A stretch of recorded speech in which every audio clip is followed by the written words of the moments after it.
Welcome back to CUTV News. I'm Jenny Wisniewski with your weather forecast. Starting with your almanac, we had a normal high today of 35 and a low of 16. The actual high was 32 and a low of 21. The record was once a high of 65 in 1954 and a low of -23 in 1963. The sun rose this morning at 7:13 a.m. and has set at 5:53 p.m.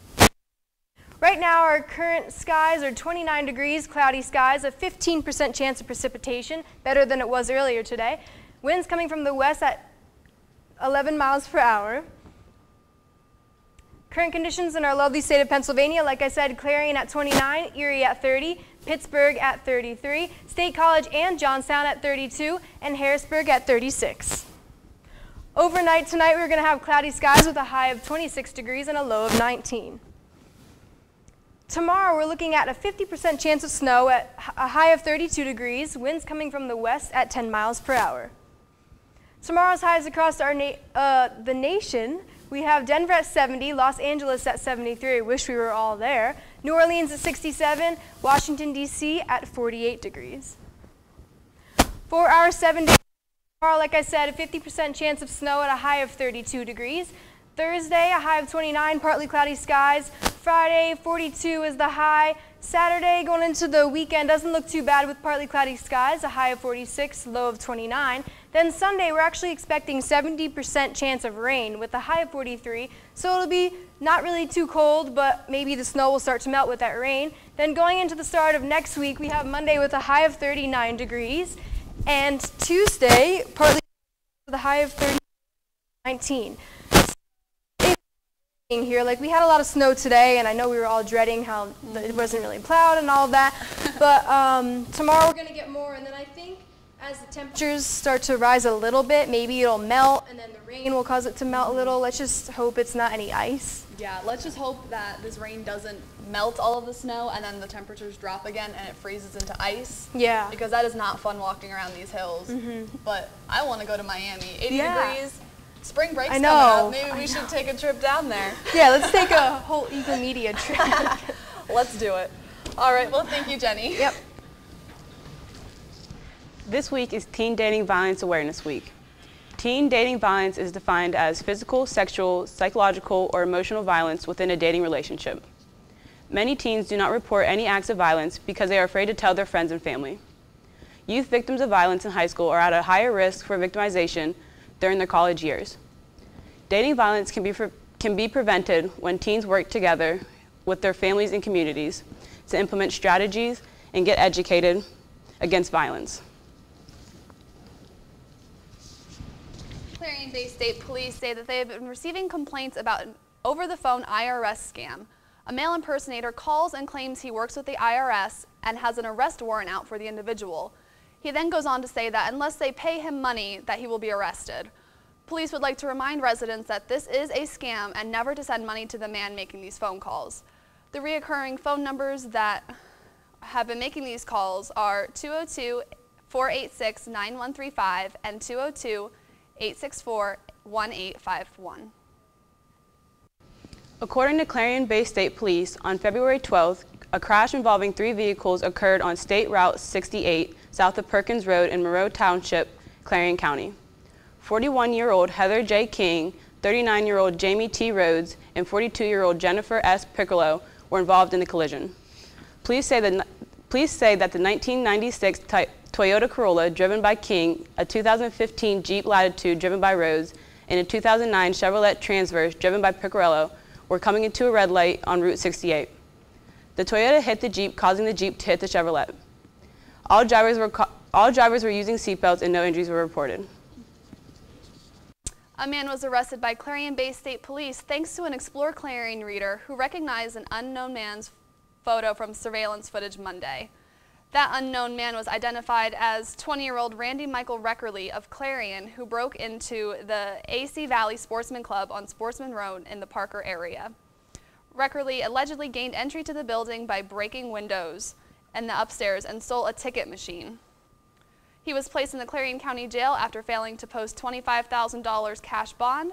Reckerly is facing charges of theft by unlawful taking, burglary, and criminal mischief. He is currently waiting a preliminary hearing scheduled for February 23rd. A man in Clarion County is facing charges after he allegedly failed to register as a sex offender. 67-year-old Dwight W. Hendy was arrested last week and is currently being held in the Clarion County Jail. Failure to register as a sex offender is required by state law. Hendy is awaiting a preliminary hearing on February 23rd. And now Derek Rinn joins us for sports. Hey, Derek. Hey, thanks, Emily. With the playoffs right around the corner, it's kind of been looking like an up and down season for our basketball teams, but we'll talk about where they are standing in the playoffs when we come back right after the break.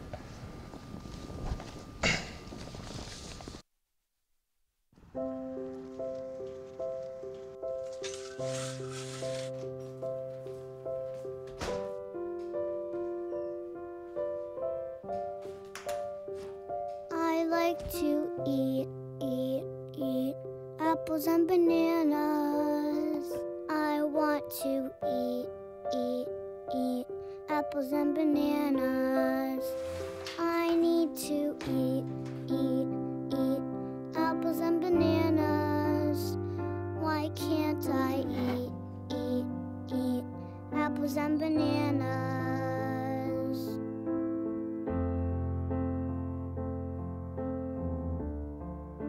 1 in 5 children struggles with hunger in America. Support the Feeding America nationwide network of food banks to help provide meals to those in need. Join us at feedingamerica.org.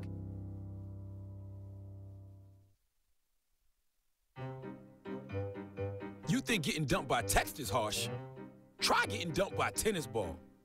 My ex-owner drove me out to the woods, yelled fetch, and by the time I brought the ball back, he was gone. Yeah, I was pissed. But the folks at the shelter helped me let go of my anger. I learned coping skills, like taking it to the hole. Boom! Now I'm ready to fetch again. But how about I throw and you run and get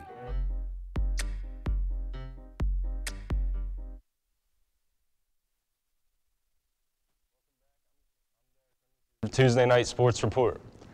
The women's basketball team put up a valiant effort, but ultimately fell to one of the top teams in the PSAC West Division, dropping a 79-60 decision to IUP last Wednesday night at Tippin Gymnasium.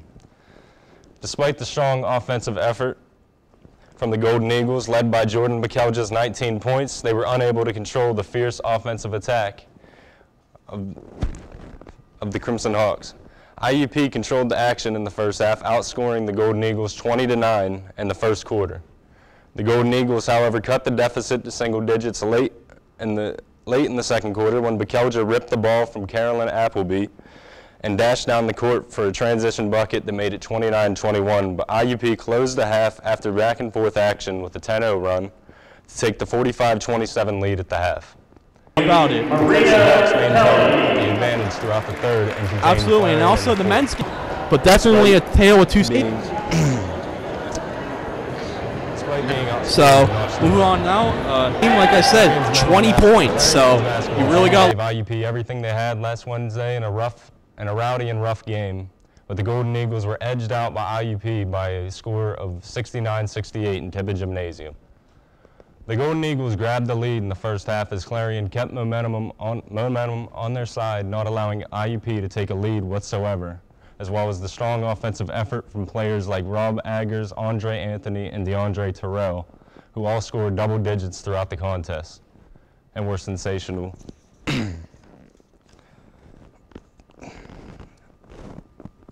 From the three.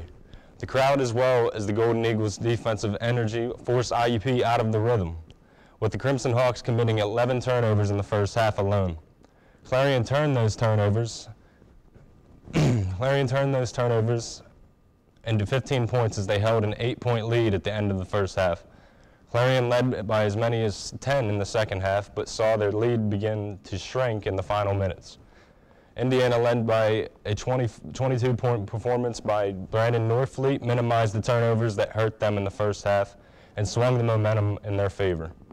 The Golden Eagles nearly erased a 6-point deficit in the last minute of action, but were unable to get all the way over the hump and falling by just a single point from a missed free throw attempt that could have forced the game into overtime. Both teams have also lost this past Saturday, with the ladies dropping 49-80 in the blowout to Edinburgh, and the men losing another close contest, falling 94-97 to Edinburgh. Both teams will play tomorrow at Slippery Rock, hoping to rebound and keep the playoff hopes alive. So guys, it was a real exciting one last Wednesday. Yeah, it was. Eagle Media was there broadcasting, and the whole gym was just going nuts. It was a great game. I mean, IUP on a 13-game winning streak coming here. I mean, it was great to see like everybody come in and support our team, and it looked like it was helping them for a while. It just didn't work out for us in the end. Yeah, we definitely gave them a run for their money, but hey, we'll get them next season. But thanks, Derek. Yep. So coming up, 2 Pennsylvania women have been confirmed to have the Zika virus. Plus, a missing Jefferson woman is found dead. We'll see you after the break.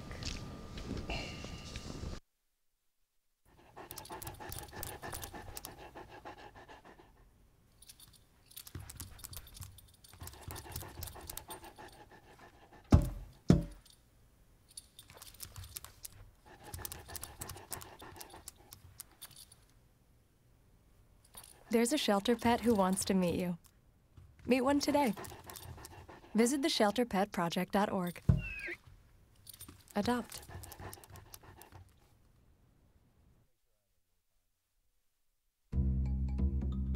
Sure, I look cute now, but when my owner lost his job, it was rough.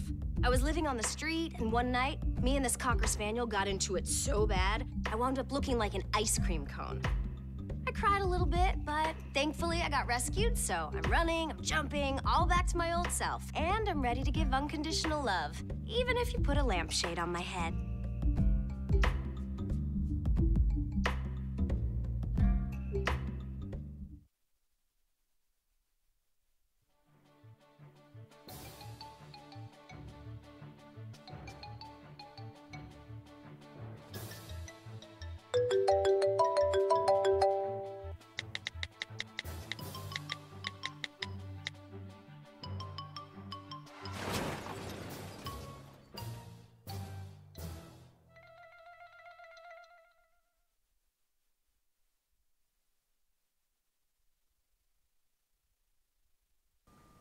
The Centers for Disease Control and Prevention released new details about 2 Pennsylvania residents confirmed to have the Zika virus. The names of the victims have not been released due to privacy rights, but both women have traveled to countries affected by the outbreak. Zika virus is contracted primarily from the bite of an infected mosquito. Symptoms are not prevalent at first, but when they do arise, look out for fever, conjunctivitis, and joint pain. There is no vaccine or medication available to treat the Zika virus. For more information regarding the virus, visit www.cdc.org. A Franklin man is facing charges after allegedly choking his girlfriend. Police say 57-year-old John G. Tomlinson Jr. made sexual advances towards his girlfriend, which he then denied. Tomlinson proceeded to angrily choke the woman as his daughter called 911. The victim and his daughter locked themselves in the bedroom until police arrived. Tomlinson kicked down the door and continued the assault. He was taken into custody and is facing charges for simple assault, harassment, disorderly conduct, and terroristic threats. Coroners called to the scene of a 30-year-old woman who went missing last Monday. Police say Tina Marie Dolson of Knoxdale was last seen leaving West End Elementary School in Puxatawney and was found days later after K-9 units and police helicopters responded. Her car was found the day after her disappearance on Steffi Church Road in Indiana County. This investigation is still ongoing and no further details have been released. On February 12th, around 5 in the morning, officers were dispatched to a vehicle located at the intersections of Allegheny Boulevard and Front Street in Sugar Creek. At the scene, police found an unresponsive female going into respiratory arrest. Bystanders and officers performed life-sustaining care until the Rocky Grove Fire Department and the Community Ambulance Service arrived. According to police, witnesses reported that the vehicle was all over the roadway and almost went into a ditch on several occasions. Officers found evidence of heroin usage in the vehicle's driver's compartment. The suspect is being faced with charges of a DUI, possession of heroin, and possession of drug paraphernalia pending on the lab results. No other information was released. In Pittsburgh, a local LGBT sign for the Central Outreach Wellness Center has been defaced with hate speech this past Friday. The Wellness Center offers medical care to members of the gay, lesbian, and transgender community. Their graffiti scrawled out in the sign was aimed towards the patients but seemed to have the reverse effect. The hateful speech united the community even more, with Allegheny Unitarian Church showing its support along with the Allegheny County Executive, Rich Fitzgerald, by signing a flag in honor of the Wellness Center. Dr. Stacy Lane, who works with the center, says that she is sad to see this stuff still ongoing in 2016, but is glad they were able to turn a hateful thing into something positive. Dr. Lane says she does not wish to press criminal charges, but instead wants to remind us all that there is a lot of work that still needs to be done in this country in order to have equality for all of its citizens. Although hoping it was an isolated event, Dr. Lane is considering placing surveillance cameras outside of the center. Tomorrow is National Random Acts of Kindness Day. CUTV's Cammie McGee talked to students around the campus about their stories of random kindness. Hi, I'm Cammie McGee. Wednesday, February 17th is National Random Act of Kindness Day. CUTV went to Gemmel to ask students about their personal experiences with random acts of kindness. Let's take a look. Someone paid for my Starbucks order in front of me, and I thought that was very kind. Receiving a new bone marrow from a bone marrow donor back in December 2012, I have to say that's a pretty good act of kindness. I did, actually. My senior year of high school, I was coming back from a soccer game. Car broke down on the side of the road.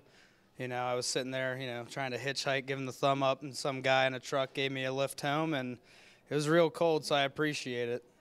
I try to be a random act of kindness every day by reaching out to the community, and also when I'm walking on the streets of Clarion, I try to pick up as much trash as possible and encourage my friends not to litter, just because it affects our community. If our community isn't clean, then we won't appreciate it, and when we don't appreciate where we live, then we don't appreciate the things that it has to offer. The words I would tell people is that you don't know how you're going to affect someone. The more you smile, the more you hug, the more you just love people, you never know how you're going to change their day. So be brave and be bold, courageous and confident, and reach out to somebody on Random Act of Kindness Day. Reporting from CUTV News, I'm Cammie McGee. And now Jenny Wisniewski joins us for our final look at weather. Thanks, Emily. Let's take another look at the 7-day outlook. As I said, tomorrow we're expecting a 50% chance of snow with a high of 32 and a low of 7 degrees. Thursday will be partly cloudy skies, a high of 29. Friday, cloudy skies again with a high of 42. Then going into the weekend, we're looking at more partly cloudy skies, so no more snow, and a high of 46 and low of 29. Then Sunday, we're expecting a 70% chance of rain. So get out your umbrellas again and your rain boots, because we're going to get a lot of rain here, with a high of 43 degrees. Then going into the start of next week, we have Monday with cloudy skies, a high of 39 degrees and a low of 22. And then Tuesday, a high of 34 and a low of 19. So, like I said, just to repeat, tomorrow we're getting more snow, and then after that, it looks like we're getting better, and then I'm just hoping that we won't have any more snow at all. So yeah, today was so weird. I don't know about you guys, but when you were walking to class, were the sidewalks awful? Yes, they were big puddles. There was ice everywhere and snow, and I was afraid I was going to fall on my way to Becker Hall. I feel like they didn't realize. They were like, oh, it's 12 o'clock in the afternoon. We should probably start plowing now. Yeah, that makes sense. We just put all the salt in a big pile. But, yeah, it's all good now that it's... Yeah, it's all gone now, but hopefully that's it for the winter. Yeah, I hope so. But that's the news for tonight. We'll be back here next week with the latest in news, weather, and sports. Don't forget to tune in to CUTV News every Tuesday at 6:30. But before we go, take a look at the photo of the day sent in by Adam Davis.